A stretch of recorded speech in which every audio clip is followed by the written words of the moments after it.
New scheme में बन गया एडवांस अकाउंट्स। इस दोनों को इन्होंने प्लस करके एक कर दिया। ऑडिट इज सेम, पहले भी आप ग्रुप 2 में देता था, अभी भी ग्रुप 2 में रहेगा। ईआईएसएम, ईआईएसएम से ईआई हट गया, इको एफएम से इको डिलीटेड है। तो एसएम एंड एफएम ये दो पोर्शन मिलके आपका एक पेपर बन जाएगा 50-50 मार्क्स का। एंड कॉस्ट अकाउंट्स जो आपका ग्रुप 1 में था वो शिफ्ट हो जाएगा आपका ग्रुप 2 के अंदर में। सो ये सारा सिनेरियो है old scheme versus new scheme के अंदर में। तो अब यहां से हमारा कंफ्यूजन लेवल स्टार्ट होता है कि भैया कैसे क्या करें। हर वो बच्चा जो फेल हुआ या जो फर्स्ट टाइम देने वाला है बहुत सारा परम्यूटेशन कॉम्बिनेशन और स्ट्रेटेजीज बना रहा है, और अभी सर्टेन हैक्स भी वायरल है कि जहां पे बोला जा रहा है कि आप एडवांस को और ईआईएसएम में फेल ही हो जाओ, एडवांस अकाउंट्स एंड ईआईएसएम में मार्क्स मत लेके आओ, ऑडिट एंड इको एफएम में 60+ लेके आ जाओगे तो आपका क्या होगा, मार्कशीट में फेल लिखा हुआ आएगा but you will be promoted to CA final. But trust me, आप इस स्ट्रेटेजी के साथ गए ना, मर जाओगे। क्यों मर जाओगे? रीजन ये है, ये सब्जेक्ट ऑडिट, आप आईसीआई का हिस्ट्री उठा के चेक कर लो, there are least number of students who score 60+ in this subject. और जब आईसीआई लेने लगता है ना, मे 22 का अटेम्प्ट उठा के देख लो, जहां पे कितना 10% या 10% बच्चा ही शायद पास हुआ था, 10 से 20% बच्चा ऑडिट में पास हुआ था। स्टूडेंट यूज टू सिक्योर 20, 25, 28, 30, 33 ऐसा स्कोर आ रहा था। क्योंकि ऑडिट एक समंदर है, इन डेप्थ आपसे बहुत कुछ पूछा जा सकता है। एंड आप क्या सोचते हो कि आईसीआई नहीं सोच रहा होगा इस हैक के बारे में? वो भी तो सोच रहा होगा। तो आपको एकदम प्रूडेंट बन के स्मार्ट वे से स्ट्रेटेजी बनाना होगा। अब क्या क्या स्ट्रेटेजी हो सकता है? पहला कैटेगरी ऑफ स्टूडेंट जो मेरा सिर्फ अभी ग्रुप 1 देने का सोच रहा है, जो सिर्फ ग्रुप 1 देने का सोच रहा है, हो सकता है कोई पुराना स्टूडेंट जिसका अभी तक ग्रुप 1 ग्रुप 2 दोनों ही क्लियर आउट नहीं हुआ, वो फेल हुआ है, अब वो सोच रहा है मैं सिर्फ ग्रुप 1 दे दूं। ठीक है, तो जो सोच रहा है मैं ग्रुप 1 दे दूं, एंड ग्रुप 1 का मतलब ये, अब यदि ये पूरा में पास हो गया, ग्रुप 1 निकाल लेता है, तो इन May 24 ही is required to give only and only audit and EISM. May 24 में इस बच्चे को क्या करना पड़ेगा? दो ही पेपर लिखने पड़ेंगे, ऑडिट एंड एफएमएसएम। ये दो पेपर ही उसको लिखने पड़ेंगे। अब यहां पे कंफ्यूजन कुछ कुछ बच्चों को ये है कि भैया कॉस्ट में सपोज हमारा 60 से प्लस नहीं आता है बट मेरा ग्रुप 1 पास है, तो क्या कॉस्ट एग्जेम्प्टेड रहेगा? यस, आपको कॉस्ट अकाउंट्स का पेपर फिर से नहीं लिखना पड़ेगा, it will be exempted. Advance accounts भी कुछ नहीं करना आपको, अकाउंट्स भी आपका एग्जेम्प्टेड रहेगा। ये था वो कैटेगरी ऑफ स्टूडेंट जो ग्रुप 1 एग्जाम देगा और ग्रुप 1 क्लियर कर लेगा इन नवंबर 23। लेकिन सोचो, इफ आपने नवंबर 23 में ग्रुप 1 दिया और पास नहीं करते हो, तब आपको क्या करना चाहिए? इफ आपको लगता है आपकी सिचुएशन वो भी नहीं है कि आप ग्रुप 1 क्रैक कर सकते हैं, ट्रस्ट मी, एक सब्जेक्ट को पकड़ के बैठ जाओ और उसमें एग्जाम्शन लेके आ जाओ। Anyhow we have to score exemption in this subject, anyhow. दो student who are giving group 1 only, उसको कैसे भी करके अकाउंट्स में एग्जाम्शन तो लाना ही लाना है। मतलब अकाउंट्स में एग्जाम्शन बोले तो 110% मुझे क्या करना है, 60+ स्कोर करना ही पड़ेगा। अब तो भैया फिर तो आईसीआई को भी पता है पेपर बहुत टफ होगा, चेकिंग टफ होगा, नहीं होगा। अकाउंट्स पेपर आपका वही स्टडी मेट पास पेपर से आने वाला है। ऐसा क्यों? Because there are numerous student जिनका अभी तक ग्रुप 1 क्लियर नहीं हुआ है, जो हार्डशिप को फेस कर रहे हैं। तो आईसीआई उनके बारे में भी सोचेगा जिन्होंने पिछले 2 अटेम्प्ट 3 अटेम्प्ट से एक ही सब्जेक्ट्स को पढ़ रहे हैं। अब सडनली यदि उनसे वो सारे चैप्टर छीन लिए जाएंगे जिसपे उन्होंने मेहनत किया है, तो उनके लिए तो लंबा हार्डशिप हो गया ना। तो आईसीआई मुझे नहीं लगता कि यहाँ पे पेपर बहुत आउट ऑफ द बॉक्स होगा, it will be conceptual paper. आपका स्टडी मेट को ही फॉलो किया जाएगा। तो आपको करना क्या है, इसमें एग्जाम्शन लाना अपने को। एंड और एक चीज, इफ आप ग्रुप क्लियर नहीं करते हो, try to score exemption in this subject also, ताकि आपको आगे चल के क्या होगा, न्यू स्कीम के अंदर में ग्रुप 2 में सिर्फ 2 ही पेपर देने पड़ेंगे, बट ये सेकेंडरी है। हमारा ग्रुप क्लियर हो जाए, वेरी गुड, सेकेंड ग्रुप बचेगा, उसमें सिर्फ 2 ही पेपर अपन को देना है। If not cleared, if fail, if not cleared, तब क्या करेंगे, get exemption in accounts anyhow. आपको जो करना पड़े, कितनी मेहनत करना पड़े वो आप जानो, बट आपको इस पेपर में एग्जाम्पशन लाना ही लाना है। वरना वरना नया आपको क्या करना पड़ेगा, नया आपको सिलेबस पढ़ना पड़ेगा, स्कीम पढ़ना पड़ेगा, आपकी लग जाएगी। बिकॉज जो मेहनत आपने इंश्योरेंस, हायर परचेज डिपार्टमेंट में किया वो सब वेस्ट हो जाएगा। तो ग्रुप 1 वाले बच्चे क्लियर है आई थिंक, कि जो सिर्फ ग्रुप 1 देने का सोच रहा था। From my personal point of view आपको बोथ ग्रुप देना चाहिए। ठीक है, बोथ ग्रुप कैसे प्रिपेयर करना है थोड़ी देर में मैं आपसे स्ट्रेटेजी डिस्कस करूंगा। ग्रुप 1 वाले क्लियर है। अब कुछ बच्चे ऐसे हैं जो सिर्फ ग्रुप 2 देंगे, who will be appearing for group 2। ठीक है, सेकंड कैटेगरी ऑफ स्टूडेंट जो सिर्फ ग्रुप 2 अपियर करेंगे।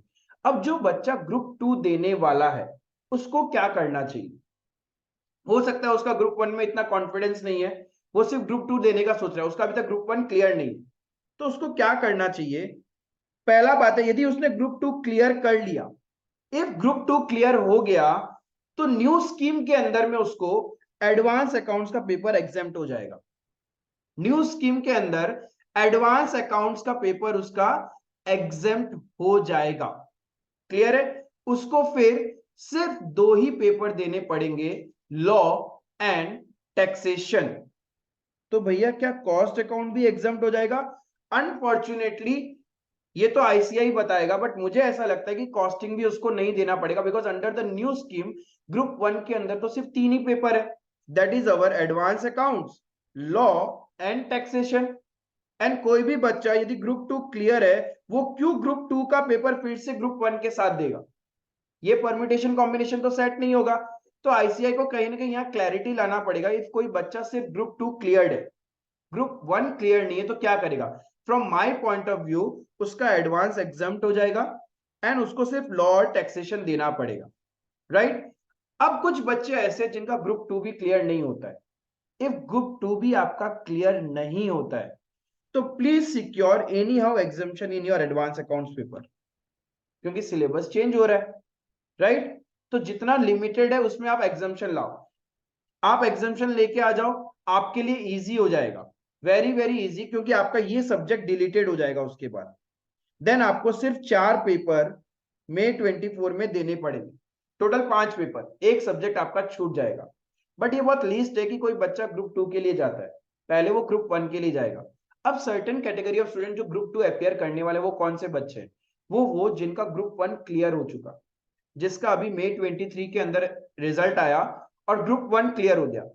अब वो सोच रहा है या तो मैं नवंबर 23 दूं या क्या करूं, छोड़ दूं, स्किप करके सीधा मई 24 में एग्जाम दूं, जहां पे मुझे सिर्फ ये 3 पेपर देने पड़ेंगे। लेकिन उसको 3 देना ही नहीं पड़ेगा, उसको सिर्फ 2 ही एग्जाम लिखना पड़ेगा। तो वो डिपेंड करता है आईसीआई क्या ऐसा प्रोविजन लेके आता है क्या, क्योंकि आईसीआई ने बोला है कि आपको कन्वर्ट कर दिया जाएगा न्यू स्कीम के अंदर में, कंपलसरी कन्वर्जन है। तो बहुत सारे स्टूडेंट हो सकता है जिसका ग्रुप 2 पेंडिंग है, उसको इस अटेम्प्ट को स्किप करके मई 24 में सिर्फ इस 2 पेपर को लिखें, क्योंकि कॉस्टिंग तो उसका ऑलरेडी क्लियर है। क्लियर है ये चीज? तो ये स्ट्रेटेजी भी आप कर सकते हो। अब है जो बोथ ग्रुप लिखने वाला है, student who is going to appear for both the groups, and I recommend कि आपको बोथ ग्रुप लिखना चाहिए। क्यों लिखना चाहिए? बहुत सारे एडवांटेजेस है, डिसएडवांटेजेस कम है। लेकिन बोथ ग्रुप में भैया पढ़ना बहुत पड़ता है। कैसे? हम तो मेहनत करेंगे, इको में भी, ईआई में भी, वो तो न्यू स्कीम में है ही नहीं, तो फिर हम मेहनत क्यों करें, राइट? तो एक हैक ऐसा है कि आप एडवांस एंड इको एफएम में, sorry, audit and eco FM, इस 2 पेपर में एग्जाम्पशन लेके आ जाओ। एंड बाकी एडवांस में आप कुछ मार्क्स ही मत लाओ, ईआईएसएम में कुछ मार्क्स मत लाओ।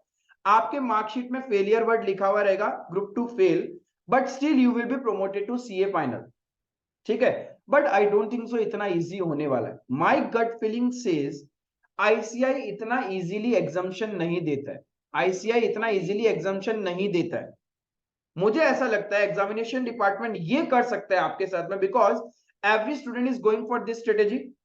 आईसीआई ऐसा भी बोल सकता है कि कोई भी बच्चा ऑडिट एंड इको एफएम में 60+ ला रहा है तो उसको कहीं ना कहीं एडवांस और ईआईएसएम में पास होना चाहिए, 40 लेके आओ, बेयर मिनिमम 40 लेके आओ। बट ऐसा तो नहीं करेगा, क्योंकि आज तक आईसीआई का हिस्ट्री में ऐसा नहीं हुआ कि 60+ को 40 से कंपेयर किया गया है। बट अब वो बच्चा जो सोच चुका है कि हाँ ये तो सही है, मैं क्या करता हूं, मैं सिर्फ ऑडिट पढ़ लेता हूं और इको एफएम पढ़ लेता हूं, एडवांस छोड़ दूं और ईआईएसएम छोड़ दूं। मैं ऑडिट में 60+ ले आता हूं एंड इको एफएम में 60+ लेके आ जाता हूं। Trust me, it's not that easy. You can score 60+ in this subject, because यहां पे एफएम इज थोड़ा प्रैक्टिकल पूरा, eco is a bit theoretical. तो आप लोग 60+ इसमें तो ला सकते हैं, बट मजाक नहीं है कि आप लोग ऑडिट में 60+ लेके आ पाओ। It's not a cup of tea for every student. There are student who can secure, but not everyone. तो आप दिन रात भी एक कर लोगे तो मुझे नहीं लगता आईसीआई इतना इजीली आपको इसमें 60+ देगा। तो यहाँ सिक्योरिटी नहीं है, बस यहाँ पे सिक्योरिटी आप बना सकते हो अपना। इको एफएम में आप अपना सिक्योर्ड वे में 60+ ला सकता है। तो व्हाट आई सजेस्ट, आपको क्या करना चाहिए, ग्रुप 1 को फुल फ्लैज पढ़ो, एकदम फुल फ्लैज, मतलब ऐसा पढ़ो कि इसमें तो तुम पास होगा ही होगा, फेल होने का कोई सिनेरियो नहीं है। ग्रुप 2 को इस तरीके से पढ़ो कि आपका इको एफएम में 60+ आना चाहिए एंड कहीं ना कहीं इन तीनों को मिला के आपका ग्रुप 2 ओवरऑल पास हो जाए। बिकॉज ग्रुप 2 पास भी हो गए ना आप, तभी भी तो आपका ऑडिट एग्जाम हो जाएगा। आपको एग्जामेशन क्यों लाना है? व्हेन, बिकॉज हर स्टूडेंट के लिए theoretical subject is not that cup of T, वो नहीं स्कोर कर पाता। तो यदि वैसा बात है, तो यदि वो 60 नहीं ला पा रहा है, इसमें वो 45 भी ला रहा है और उसको लगता है कि मेरा अकाउंट्स बहुत स्ट्रांग है, तो आप इसमें लेके आ जाओ ना। आप कहीं ना कहीं ये सोचो, मेरे को ये 8 सब्जेक्ट मिला के 400 मार्क्स में बना लू तो मेरा काम हो जाएगा ना। तो आप इको एफएम में ट्राई करो 60+, audit if you can score then very good. But if आप नहीं करते हो, मेरे पॉइंट ऑफ व्यू से आईसीआई ये भी कर सकता है कि कोई भी बच्चा इस दो में 60+ लाता है तो उसको मिनिमम यहाँ 40-40 स्कोर करना चाहिए। ऐसा कर सकता है, बट शायद ही करे। बट ऐसा करता है तो इट्स क्वाइट लॉजिकल। वरना क्या होगा, आज हर बच्चा क्या करेगा, ये 4 पेपर पढ़ेगा, ये पेपर और ये पेपर पढ़ेगा, इसकी कोई वैल्यू ही नहीं रहेगी। और जब इसकी वैल्यू नहीं रहेगी तो पेपर सेटर से लेके आईसीआई सबके ईगो को आप लोग टच कर रहे हो। And safer side, you can never say कि हम 2 पेपर पढ़ के गए और उसमें मेरा एग्जामिशन आएगा ही, बिकॉज आईसीआई मार्कशीट भी इवेल्युएट करता है। ऐसा नहीं है कि आप यहाँ पे 0 लाए, यहाँ 0 लाए और आईसीआई बड़े प्यार से आपको यहाँ 60 दे देगा, नहीं देगा। आप मार्कशीट्स उठा के देख लो, बहुत रेयरेस्ट ऑफ द स्टूडेंट है, बिकॉज यहाँ मेजोरिटी ऑफ द स्टूडेंट इसी के लिए जा रहा है। और वो rarest of the category of student है जिनके 2 या 3 पेपर में फेल हो रहा है और एक पेपर में एग्जाम्शन आ गया। मतलब 2-3 पेपर में आ रहा है उनका 20-30 के लाइन में और एक में 60+। बहुत कम मार्कशीट है। तो आपका जो इवेल्युएशन होता है बहुत स्मार्ट तरीके से होता है। तो ये मत सोचना कि आईसीआई आपको यहाँ 0-0 में या फिर यहाँ 10 मार्क ला रहे हो, यहाँ 10 मार्क ला रहे हो, इधर आपको दोनों में 60+ मिल जाएगा, नहीं होगा। आपको स्मार्टली खेलना पड़ेगा। तो स्मार्टली खेलने के लिए अपने को क्या करना है, स्ट्रेटेजी क्या बैठता है बोथ ग्रुप वालों के लिए, इसमें लाएगा अपन 60+, इसमें कोशिश करेगा, हम लोग कोशिश करेगा कि 60+ आ जाए। बट ऑडिट में 60+ लाना मतलब आपका जो प्रेजेंटेशन आंसर राइटिंग है, दैट शुड बी एग्जैक्ट जो आईसीआई मांगता है and very tough to present that. Trust me, very tough. चाहे कोई ऑडिट का फैकल्टी भी एग्री करेगा नहीं, बट स्टिल आप स्कोर्स उठा के देख लो, आउट ऑफ 100 स्टूडेंट ऐसा कभी नहीं हुआ कि 40 से 50 स्टूडेंट्स एग्जामिनेशन ऑडिट में लेके आ रहे हैं। 30 स्टूडेंट, 30% भी नहीं आता है, बहुत कम होते हैं। तो ऑडिट के लिए बहुत स्मार्ट हार्डवर्क रहेगा आपका। तो मैं तो यही बोलूंगा, आप लोग क्या करो, इको एफएम में एग्जामिनेशन लाओ, बाकी इस तीनों पेपर को इतना पढ़ लो। हाँ, मैं ये नहीं बोल रहा आज आपको कि एडवांस में एग्जामिनेशन जितना पढ़ो, बट एटलीस्ट एडवांस में 50 लाने जितना पढ़ लो। सारा सिलेबस मत करके जाओ, 50 स्कोर जितना पढ़ लो। एंड 50 स्कोर करने जितना सफिशिएंट टाइम होता है, ईआईएसएम उतना कर लो कि 50 आ जाए, काम हो जाएगा। एंड देन ऑडिट में अब टाइम डिवोट कैसे करोगे तुम लोग, what should be your study pattern for नवंबर 23, उसके बारे में डिस्कस करता है कि कैसे आप लोग को पढ़ना चाहिए। We are in the month of July, November 23 strategy, आप अभी जुलाई में हैं। इफ आप चाहे फर्स्ट टाइम दे रहे हो, चाहे आप सेकंड टाइम बोथ ग्रुप देने वाला है, ठीक है, आपको क्या करना चाहिए, डेली बेसिस पे, daily you should study for 1.5 hour audit daily. जो बोथ ग्रुप का सोच रहा है उसको 1.5 आवर ऑडिट पढ़ना चाहिए डेली।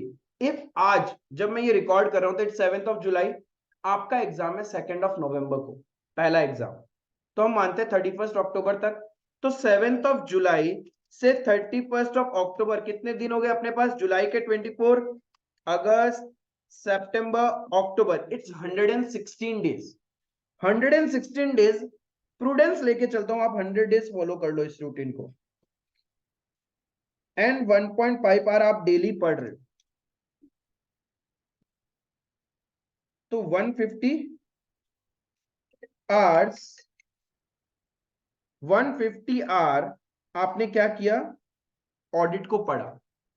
इतने आवर्स यदि आप रेगुलर वे में पढ़ोगे क्वेश्चन आंसर्स, तो देयर इज अ चांसेस कि आप एग्जामिनेशन लेके आ सकते हैं, आराम से लेके आ सकते हैं। Then eco FM, daily devote 2.5 hour for eco fm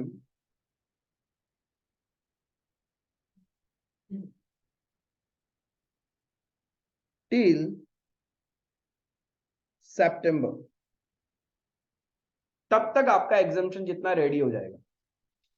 number of days कितने हो गए सितंबर तक, 24, 31, 30, 85 डेज।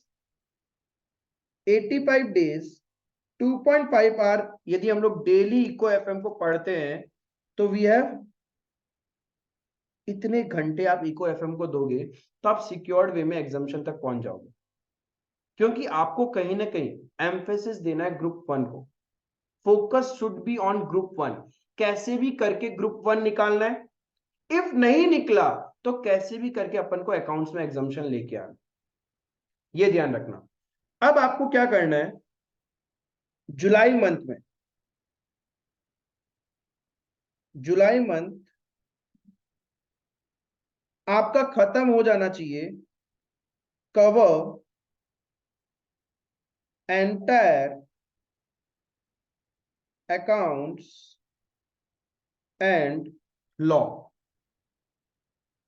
ये दो को आपको पहला टारगेट करना चाहिए कि मेरा ये अच्छे से हो जाए। व्हाई, बिकॉज अकाउंट्स में कुछ कुछ चीजें ऐसे जो कनेक्टेड टू लॉ होती है, तो आपको रिलेटिवली इजी हो जाएगा। अब अगस्त में आप क्या करोगे, अगस्त मंथ में write test papers for accounts and law and complete cost and taxation, ये आपका कंप्लीट हो जाना चाहिए। भैया, हाँ। एक अभी आप जो हम लोग को शेड्यूल बना के दिया टेस्ट सीरीज का, वो अभी करे कि अगस्त में करे? मतलब पहले सिलेबस नहीं, खत्म वो करे कि करेंगे, वो फिर? कंटिन्यू रहेगा। वो जो शेड्यूल आप लोगों को मैंने टेस्ट सीरीज का दिया है उसको वैसे ही चलने दो, बट एक टारगेटेड रखो कि मेरा सब्जेक्ट्स भी खत्म होते जाना चाहिए साइड टू साइड। ठीक टेस्ट है। तो आप लिख ही रहे हो ना, वो तो शेड्यूल सही है, उसको वैसे ही चलने दो। But there are certain category of student जो सोच रहे हैं कि जो अभी हम स्टार्ट करेगा तो क्या प्लान आउट करें। तो मेरे हिसाब से आप मंथ ऑन मंथ सब्जेक्ट्स को डिवाइड कर दोगे, नंबर ऑफ डेज के अकॉर्डिंग करोगे तो हो जाएगा। बट देखो, मैंने दो सब्जेक्ट्स को ऐसा बोला है कि जो आपको डेली पढ़ना है। क्यों डेली पढ़ना है, क्योंकि यही तो दो सब्जेक्ट हैक्ड है ना, कि इसमें यदि हमारा 60 प्लस आ गया तो May 24 में कहीं ना कहीं हम लोग को देना नहीं पड़ेगा। बाई चांस सोचो हम लोग बोथ ग्रुप के लिए बैठा, हमारा ग्रुप 1 तो पास, ग्रुप 2 में कुछ नहीं हुआ, सिर्फ इसी में एग्जाम्शन आ गया तो काम हो जाएगा ना, राइट। एंड ये बोथ ग्रुप भी पास नहीं होते हैं, अकाउंट्स एग्जाम्शन जितना पढ़ना है अपने को, और इधर हमारा डेली पढ़ाई चल रहा है तो एग्जाम्शन आएगा ना, तो सब्जेक्ट्स भी कम हो जाएंगे। तो that's the strategy you should follow. अगस्त तक हो गया अपना। अब देखो क्या करना है सितंबर।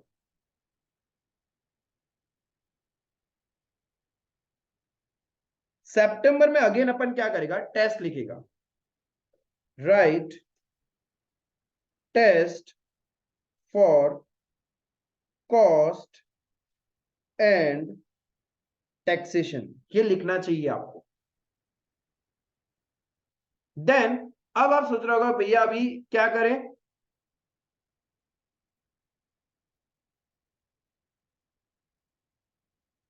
हाफ मंथ स्टडी एसएम,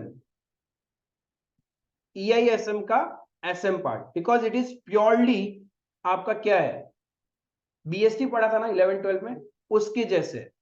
तो आप उसको पहले पढ़ के रखोगे ना, और एग्जाम से पहले ज्यादा रिवाइज भी नहीं किया, तो आपको एग्जाम में क्लिक करेगा कि कौन से आंसर में क्या लिखना है। ज्यादा एम्फेसिस नहीं देना है, आधा महीना भी आपने रेगुलर बेसिस पे पढ़ लिया तो काम हो जाएगा। इसमें आपको टारगेटेड सिलेक्टिव जो चैप्टर्स है, सारे चैप्टर्स पढ़ने की जरूरत है। यदि 5 चैप्टर है, 5 में से 3 पढ़ लो, बहुत है उतना, ठीक है। फिर और क्या करना है अपने को, आधा महीना तो अभी भी रह गया, half month revise accounts and law. हमने जुलाई में खत्म किया था, अगस्त में टेस्ट लिखा, सितंबर में अगेन रिवाइज कर रहे हैं, मतलब कंटिन्यूएशन इवैल्यूएशन प्रोसेस चलता जा रहा है अपना। फिर हमने अगस्त में कॉस्ट एंड टैक्सेशन को खत्म किया, सितंबर में उसके टेस्ट लिख रहे हैं, अक्टूबर में फिर से रिवाइज करेंगे।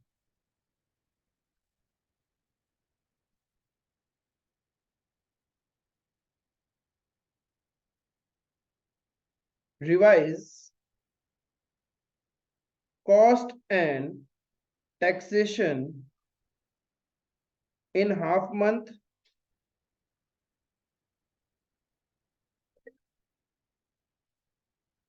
ठीक है। Cost and taxation half month में रिवाइज करेंगे, कंप्लीट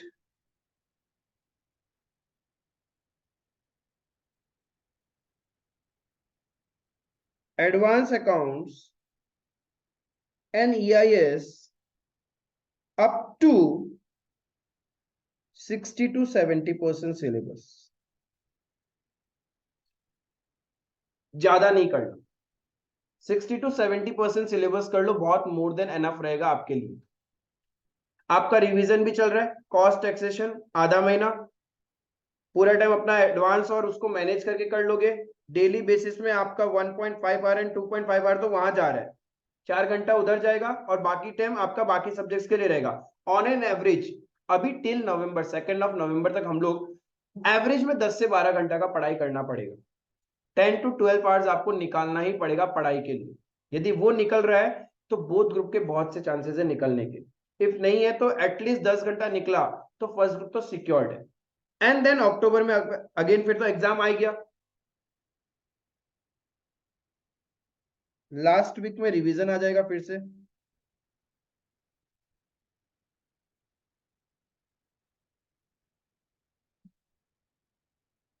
अकाउंट्स एंड लॉ, ये रिवीजन आया, एंड देन आप एग्जाम में बैठ जाओगे। आपको फुल फोकस ग्रुप 1 पे ही रहेगा, हर महीने आप ग्रुप 1 से हट ही नहीं रहे। Present July you are in group 1, अगस्त में भी you are connected to your group 1, सितंबर में कहीं ना कहीं आपने ग्रुप 2 को हाथ लगाया, राइट, बट ग्रुप 1 अभी भी चल रहा है। आपने certain number of days revision किया है, because this is your third revision. पहला जुलाई में खत्म हुआ, अगस्त में टेस्ट लिख रहे हो तो रिवाइज हो रहा है, सितंबर में फिर रिवीजन फास्ट हो जाएगा, आपको रेलिवेंसी पता रहेगा कितना टॉपिक्स काम का है, तो वो करना है आपको। देन अगेन अक्टूबर में फिर से आप टेस्ट लिखोगे तो ग्रुप 1 रिवाइज कर रहे हो, एंड लास्ट में तो जा ही रहा है ग्रुप 1। तो ग्रुप 1 को इतना एम्फेसिस देना है, और आपको डेली बेसिस पे ये पढ़ना है। इफ आपने ये किया तो नवंबर 23 में आपका सिक्योर्ड वे में बोथ ग्रुप निकलेगा, और जहां पे 1% प्रोबेबिलिटी भी नहीं रहेगा कि आपका ग्रुप 1 नहीं होगा, ग्रुप 1 तो होगा ही होगा। बट स्टिल आई सजेस्ट कि attempt for the both group, because कहीं ना कहीं एक पेपर भी सिर्फ इको एफएम ही हम लोग मानते हैं, चलो ऑडिट तो बहुत बड़ा चीज है कि एग्जामिशन आप ला पाओगे या नहीं ला पाओगे, बिकॉज हर स्टूडेंट के लिए थ्योरी बस का नहीं है, बट प्रैक्टिकल तो है। इको एफएम में ही एग्जामिशन लेके आ जाओ, ताकि आपका अंडर द न्यू स्कीम मे 24 में सिर्फ एक पेपर बचेगा, that is audit. I hope ये स्ट्रेटेजी आप लोग को क्लियर है। किसी का भी कोई भी डाउट है अंडर द न्यू स्कीम, आपको लगता है कि और क्या परम्यूटेशन कॉम्बिनेशन से है जो आपके दिमाग में चल रहा था इतने दिनों में, आपने घर पे सोचा हम ऐसे कर लेता है, ये कर लेता है, ऐसा पॉसिबल है क्या, तो यू कैन आस्क। सर हाँ बोलो। सर आप बोला डेली डिवोट करने 1.5 और 2.5 सर, ये किन लोग के लिए, जो लोग क्लासेस कर लिया है वो सब्जेक्ट का, या बिना क्लासेस किए लाइक फर्स्ट टाइम स्टडी कर रहा है? ये देखो, विद द क्लासेस, अब 1.5 आवर विद द क्लासेस तो बहुत टफ है। ये मैं सेल्फ स्टडी के लिए बोल रहा हूँ कि आपको ये सेल्फ स्टडी में जा रहा है। यदि आपको एक बच्चा है, यदि क्लासेस कर रहा है इसका, तो इसका टाइमिंग को थोड़ा सा इंक्रीज करना पड़ेगा। ऑडिट को तुमको 2 घंटा लेके जाना पड़ेगा, 1.5 घंटा का क्लास। एंड कुछ चीजें और, एक चीज सजेस्ट करूंगा मैं। पहला बात है ये थ्योरेटिकल पेपर, राइट। ऑडिट को इन डेप्थ पढ़ना चाहिए, मैं मानता हूं, right. From exam point of view आपको वो लेक्चर्स को प्रिफरेंस देना चाहिए जो एकदम limited content, limited number of lectures है। जैसे देखो बहुत सारे फैकल्टीज अच्छा पढ़ाते हैं, जो इन डेप्थ पढ़ा रहे हैं वो तो बहुत अच्छे हैं, बट अभी आपको एग्जाम पॉइंट ऑफ व्यू सोचना है। एग्जाम पॉइंट ऑफ व्यू जिसके नंबर ऑफ लेक्चर सबसे कम है, जिसके नंबर ऑफ लेक्चर सबसे कम है, to the point concisely covered है, आप उसको प्रेफरेंस दो, उसको प्रेफरेंस देके पढ़ाई करो। और एक दिन में 3 घंटा वाला लेक्चर तो ऑडिट होता ही नहीं, इन सिटिंग पावर होगा ही नहीं। 1.5 घंटा का यदि लेक्चर है, 1.5 आवर का, आप वो लेक्चर देखो, half an hour devote for the revision, more than enough है। And same goes for eco FM, वो भी नॉर्मली 2 घंटा 2.5 घंटा का लेक्चर होता है, उससे ज्यादा बड़ा होता नहीं है। तो 2 घंटा का लेक्चर और वापस उसको रिवीजन करने के लिए आधा से 1 घंटा आपको देना पड़ेगा। देन इफ आपका लेक्चर्स ही नहीं हुए अभी तक, तो आपको इसमें थोड़ा सा हाफ एन आवर इंक्रीज करना पड़ेगा टाइम, तब जाके होगा। यानी आपके 24 आवर्स में आपको ग्रुप 2 को डिवोट करना पड़ेगा कम से कम 5 से 5.5 घंटा। And group 1 comparatively easy as compare to the group 2, तो वहां पे आपका रिवीजन पार्ट जाएगा। एंड नंबर ऑफ क्लासेस जितना जल्दी खत्म कर सको करो। एंड मैं तो यही सजेस्ट करूंगा कि अक्टूबर मंथ तक क्लासेस को, अक्टूबर 10th के बाद, 10th of October should be your last deadline to continue your any of the classes. इसके बाद आप सिर्फ और सिर्फ सेल्फ स्टडी करना। 10th October should be the last date. जितना सिलेबस हुआ है वही रोक देना, एंड उसी को बार बार रिवाइज करना। बिकॉज उसके बाद भी यदि आप लोग लेक्चर्स में इन्वॉल्व रहे, तो आपने जो पुराना पढ़ा है कुछ रिवाइज नहीं कर पाओगे। एंड कहीं ना कहीं जैसे जैसे एग्जाम नजदीक आएगा, आपका पैनिक बटन ऑन हो जाएगा, एंड आपके दिमाग में एक ही चीज घूमेगा कि मेरा ये चैप्टर बाकी है, इतने नंबर ऑफ लेक्चर्स करने बाकी है, ये हम कब कवर करेगा।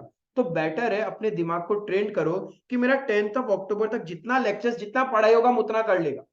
उसके बाद जो हो रखा है हम बस उसको रिवाइज करेगा, क्योंकि एग्जाम से पहले रिवीजन काम आता है, लेक्चर्स काम नहीं आते।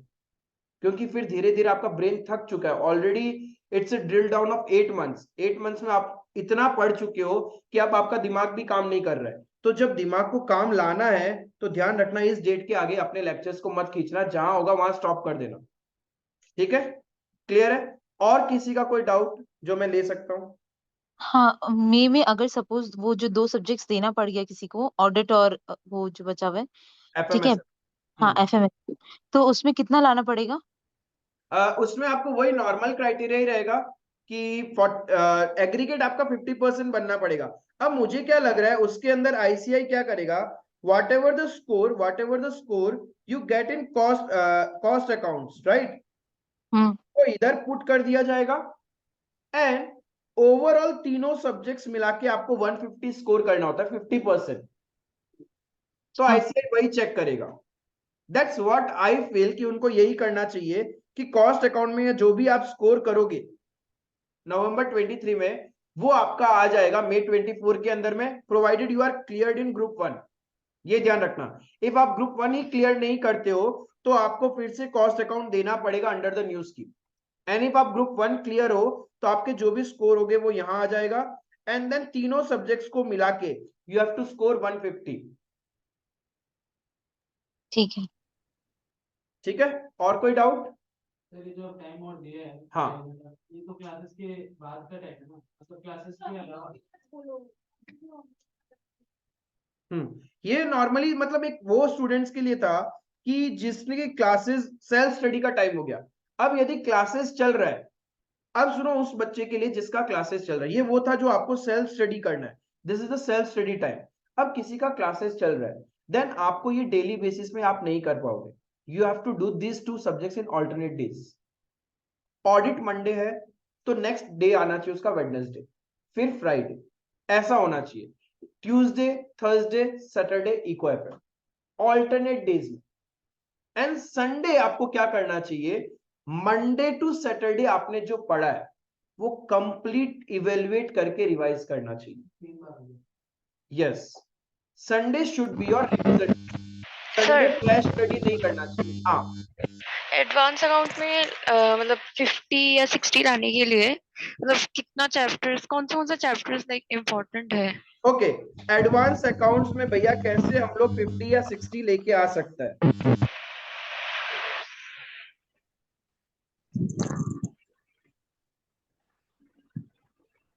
इफ आप एडवांस अकाउंट्स के अंदर 50 या 60 लेके आने वाला है, एडवांस अकाउंट्स में आपको 50 से 60 मार्क की करके जाना है ना, तो सुनो ये सारा टॉपिक कर लोगे तो मोर देन एनफ है। Number 1 partnership, number 2 consolidation, number 3 मैं इजी चैप्टर्स बता रहा हूं जो आप करके जा सकते हो, जो हर बार पेपर में आता है, liquidation, accounting standards.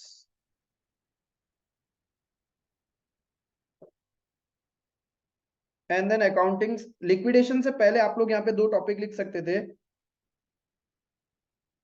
Buyback and ESOP,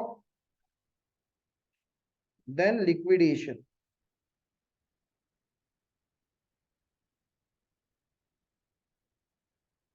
amalgamation। Accounting standards में भी सर्टेन अकाउंटिंग स्टैंडर्ड्स रहते हैं, आप लोग को मैंने क्लास में बताया था सर्टेन अकाउंटिंग स्टैंडर्ड्स का हायरार्की था ना अपने पास में, कि कौन सा अकाउंटिंग स्टैंडर्ड्स यदि आप लोग वो कर लोगे प्रायोरिटी बेसिस में तो अपना काम हो जाएगा। क्या था वो?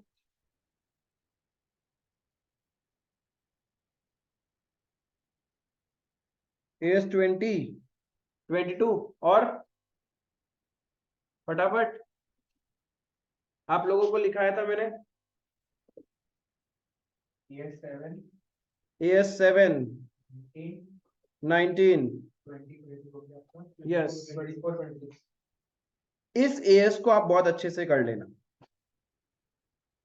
तभी भी आपका 50 मार्क आ जाएगा। ये कंटेंट भी आप इतना सा भी कर लेते हैं, इतने अकाउंटिंग स्टैंडर्ड्स, ये चैप्टर्स, तो आपके 50 मार्क का काम हो जाएगा।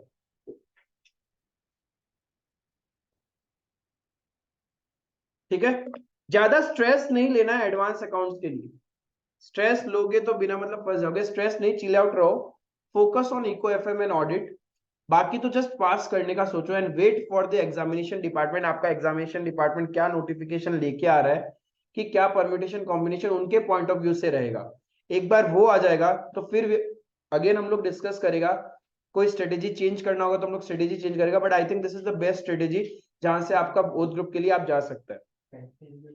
हाँ, बैंकिंग एनबीएफसी भी इट्स अ रट्टाफिकेशन, तो आप उसको कंसिडर कर सकते हो। इफ यू थिंक कि बैंकिंग एनबीएफसी में फॉर्मेट बेस्ड है, थोड़ा रटना होता है, ज्यादा रिपीटेटिव क्वेश्चन है, लंबे चौड़े है नहीं, तो आप इस लिक्विडेशन की जगह बैंकिंग और एनबीएफसी करके जा सकते हैं। लिक्विडेशन नहीं करके आप लोग क्या कर सकते हो, बैंकिंग और एनबीएफसी पढ़ोगे, तभी भी आपका काम हो जाएगा। हाँ, थोड़ा प्रैक्टिकल ओरिएंटेड है, तो थोड़ा बड़ा है compare to banking and NBFC, तो इतना आप लोग करोगे तो आपका हो जाएगा। आई होप सारा स्ट्रेटेजी क्लियर है। और भी कोई क्वेश्चन डाउट मन में, कोई सब्जेक्ट्स को क्या ग्रुप वगैरह? एंड प्लीज मेक श्योर जो लोग रैंक के लिए जा रहे हैं वो ये सब वीडियोस को फॉलो ही मत करें, किसी का भी वीडियो को फॉलो नहीं करें, बिकॉज जिसको रैंक लेके आना है ना उसको सारे सब्जेक्ट्स में अच्छा लाना पड़ेगा, क्योंकि उसकी मार्कशीट में यदि सोचो ग्रुप 2 में ऐसे फेल लिखा हुआ आया और वो सीए फाइनल में प्रमोट कर दिया गया, उसके लाइफ का पर्पस ही खत्म हो जाएगा। तो उसको रैंक लाना है, उसको दिमाग बंद करो, शिद्दत से पढ़ो, उसके लिए 8 ही सब्जेक्ट है, बिकॉज अ रैंकर स्टूडेंट वैसे भी वो मई 24 तक नहीं जाएगा, वो नवंबर 23 में अपना 8 सब्जेक्ट तो निकाल ही लेगा। अब जो बच्चा डर रहा होता है, जो जिसको बहुत सारे हैक्स चाहिए होते हैं, वो ये हैक फॉलो करो, लेकिन eco FM you can bring the exemption, वो लेके आओ।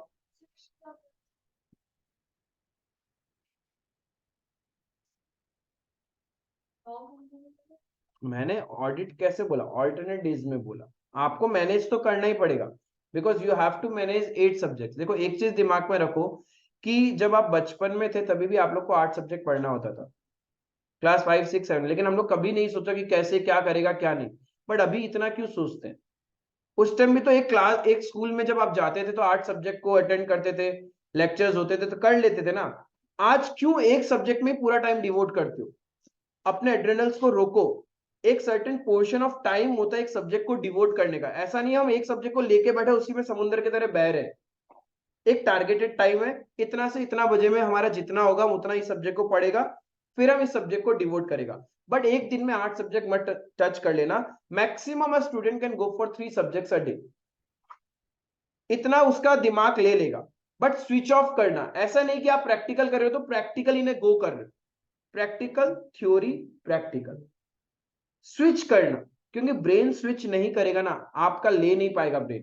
क्योंकि सपोज आपने सवेरे अर्ली इन द मॉर्निंग उठा और प्रैक्टिकल किया, फिर आपने थोड़ा सा वार्म अप किया, फ्रेश हुए, ब्रेकफास्ट किया, फिर प्रैक्टिकल लेके बैठ गए। अब वो धीरे धीरे दिमाग चलना ही बंद हो रहा है। वो क्वेश्चन सामने तुम्हें आता है बट वो ब्रेन प्रोसेस नहीं कर पा रहा है। लेकिन वही सोचो तुमने स्विच कर लिया तो थ्योरी में, थ्योरी तो तुमको आराम से पढ़ना है रटना है, वो रटा। अब थ्योरी पढ़ते पढ़ते थक गया, दिमाग में नहीं जा रहा, याद ही नहीं हो रहा, रख दिया उसको, ब्रेक लिया 15 मिनट्स 20 मिनट्स 10 मिनट्स का ब्रेक होता है, वो लिया, आराम से ग्रीन टी चाय जिसको जो पसंद है, फ्रेश एयर म्यूजिक वो सुना, अगेन बेटा प्रैक्टिकल लेके 3 4 5 क्वेश्चन प्रैक्टिकल कर लिया, फिर ब्रेक आया, फिर आप थ्योरी में आए। मतलब जम्बल्ड अप करो, बिकॉज आप जब स्विच ऑफ करोगे ना और स्विच ऑन करोगे अपने ब्रेन को, तो एग्जाम में वही चीज होता है। एग्जाम में हमारे पास क्या होता है, हम पैनिक क्यों करते हैं? बिकॉज हमने ब्रेन को स्ट्रेटेजिकली रेडी नहीं किया। हम पहला क्वेश्चन देखते हैं डर जाते हैं, और पहला क्वेश्चन कौन सा दिखता है पता है? जो हम पढ़ के नहीं आए, जो टॉपिक हम सोच रहे थे प्लीज ये क्वेश्चन नहीं आए पेपर में, क्योंकि एवरी टाइम हम वही सोच रहे थे कि ये टॉपिक हमारे एग्जाम में नहीं आना चाहिए। लेकिन काश हमने एवरी टाइम ये सोचा होता कि जो हम पढ़ रहे हैं वही पेपर में आएगा, ये तो इस अटेम्प्ट में आएगा ही आएगा। ये बोलोगे ना, तुम्हें पेपर में वही क्वेश्चन दिखेगा जो तुम पढ़ के आए, तुम्हें वो दिखेगा ही नहीं जो पढ़ के नहीं आया। और जो पढ़ के नहीं आया है ना, और तुमको लगता है तुमको अटेम्प्ट नहीं करना, काट देना। And plus one more thing, बहुत सारे बच्चे ऐसे होते हैं पैनिक कर जाते हैं, एग्जाम हॉल में घुसते हैं, पहले तो बहुत कॉन्फिडेंस होते हैं, पेपर देख के पैनिक, ब्लैंक कुछ समझ नहीं आ रहा कहां से स्टार्ट करना है, कैसे करना है, क्या करना है। कुछ मत करना उस टाइम, पेपर को वहीं रख देना, 5 मिनट शांति से बैठना, पानी का बोतल आप लेके जाते हो पानी पीना, निकल जाना एग्जाम हॉल से परमिशन लेके कि वॉशरूम जाके आ रहा है, 5 मिनट बाहर जाना, fresh air, deep breathe in breathe out करना, शांति से बैठना, और ये सोचना कि आज मेरा प्लान बी ही एग्जीक्यूट करने का डे है, मेरे को अब 70 मार्क करना है। क्योंकि जब आप ब्लैंक हो जाते हो ना, तब 80-90 भी अटेम्प्ट नहीं हो पाता। फिर आप अपने दिमाग को ट्रेन करना, नहीं मेरे को 70 करना है, शांति से 70 करना है, 3 घंटा में हो सकता है ना। अब धीरे धीरे शुरू करना, देखना धीरे धीरे रिदम आ जाएगा, 1 या 2 क्वेश्चन। और जब आप पेपर का स्टार्टिंग से चलते नहीं हो रहा है, छोड़ दो, पीछे से आना स्टार्ट करो, कोई भी ऐसा 2 क्वेश्चन उठा लो जो आपको आता है, धीरे धीरे करो उसको, टाइम डिवोट करो, चलेगा। एंड फिर अपने आप लास्ट के जो 2 घंटे बचेंगे ना, उसमें रिदम आ जाएगा, बिकॉज हमने प्लान बी एग्जीक्यूट कर चुके हैं। क्योंकि पैनिक बटन में वही करना चाहिए, पूरा पेपर डिस्ट्रॉय मत करना।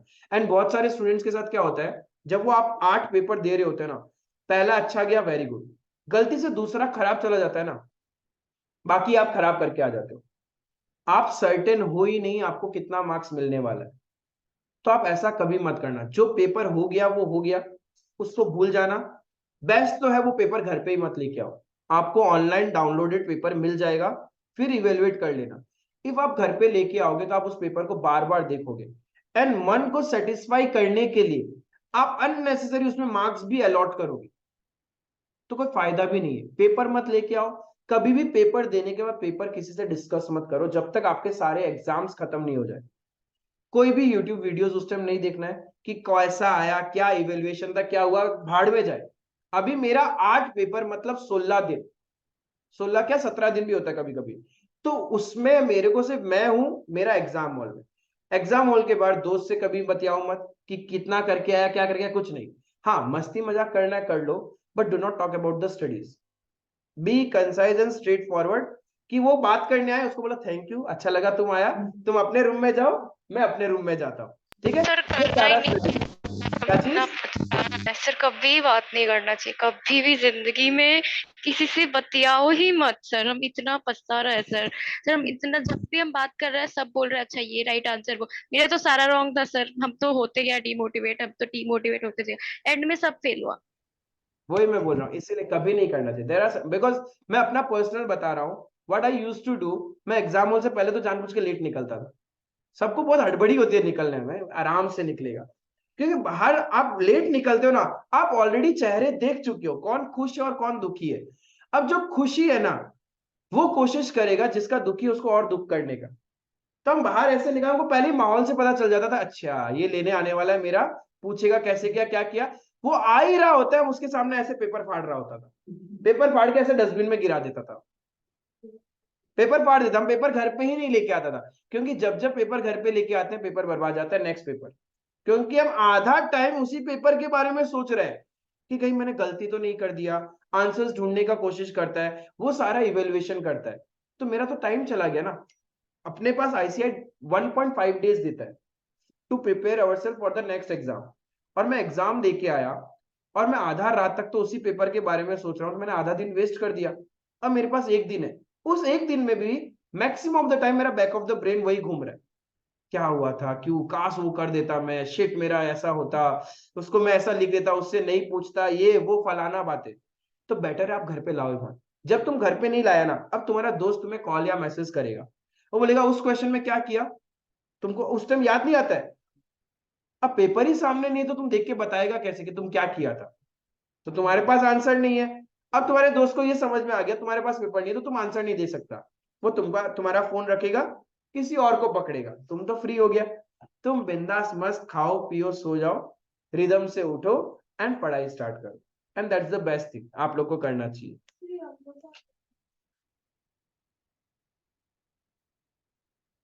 अभी वही सेल्फ स्टडी भी बनाएंगे और एक प्लान तुम लोग के लिए, ठीक है।